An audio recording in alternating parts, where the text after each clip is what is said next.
हातात नाही गेला तुला चान्सच नाही. कारण की आपण काय खची नाही बोलायला इतका बोलायला की ऑटोमॅटिक शब्द ऑटोमॅटिक सुचतात मला असेल ते समोरचे म्हणजे आणि बस आपण जोक मारतो समोरचे म्हणतो असं खेळून होतं असं बोरिंग म्हणजे मोनोटोन म्हणजे ते असते बाकी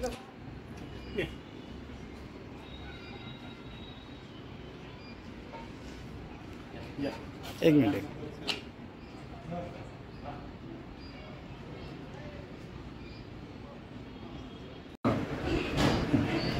सावनी पोलीस हद्दीमधील आता रमजान ईद निमित्त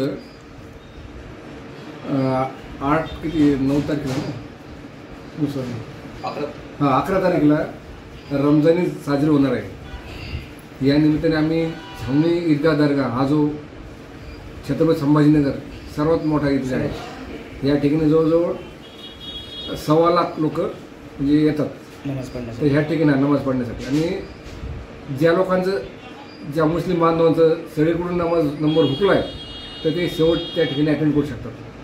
तर त्या ठिकाणी आपण पाण्याची व्यवस्था केली, ॲम्ब्युलन्स पण राहणार आहे. नंतर त्या ठिकाणी सगळं नगरपालिकेमार्फत आम्ही सगळं स्वच्छता मोहीम पण चालू केली. आणि दुसरी गोष्ट म्हणजे तगडा पोलीस बंदोबस्त आहे.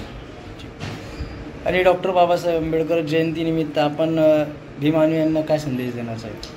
भीम सैनिकांना हा संदेश आहे की नेहमीप्रमाणे आत्तापर्यंत आपल्या छत्रपती संभाजीनगरमध्ये काही ह्या जयंतीला कधी गालबोट लागलं नाही तर ह्यावेळेस पण निश्चित तसंच होणार आहे. कारण की आमचे पोलीस खूप अलर्ट मोडवरती आहे. कारण का इलेक्शन असल्यामुळे ते अगोदर आम्ही म्हणजे माइंड आम्ही अगोदर तयार आहोत त्याच्यामुळे आता आम्हाला एकदम इझी जाणार आहे. आणि दुसरी गोष्ट आता सर्व मंडळांची आमची भेट झालेली आहे. मी स्वतः त्या ठिकाणी गेलेलो आहे आणि ज्या ठिकाणी जे आता तसं पाहिलं तर 11 तारखेपासून आमच्या हद्दीमध्ये चालू झाले आहेत काही काही असे प्रोग्राम्स आहेत म्हणजे रांगोळी स्पर्धा, पुन्हा भाषण किंवा गायन या संदर्भात एक स्पर्धा होणार आहे. त्या ठिकाणी मी स्वतः अटेंड करणार आहे. आणि आमच्या हद्दीमध्ये जवळजवळ 2 रॅल्या आमच्या हद्दीच्या बाहेर जाणार आहे म्हणजे क्रांती चौक ते भडकल गेटपर्यंत जाणार आहेत. तसंच आम्ही लहान मुलांना पण सांगून ठेवलं आहे की म्हणजे लहान मुलांच्या वडिलांना वगैरे की त्यांच्या हातावरती मोबाईल नंबर लिहून ठेवा आणि जे वयस्क आहे त्यांच्या खिशामध्ये सॉर्बिट्रेट आम्ही ॲस्प्रिन किंवा डिस्प्रिन गोळी ठेवावं. कारण त्याचा अटॅक आला तर त्यांचे ते हार्ट ब्लॉक्स तात्पुरतं आपलं तो गोल्डन आवर त्यांना भेटणार हॉस्पिटलमध्ये जाण्यापर्यंत वाचण्याचा तो गोल्डन आवर भेटणार आहे त्यांना. आणि सहसा जेवण करूनच नाही का आणि त्या ठिकाणी जेवायची व्यवस्था होतं की नाही काय माहिती आणि पाण्याची बॉटल ठेवायची होती खिशामध्ये.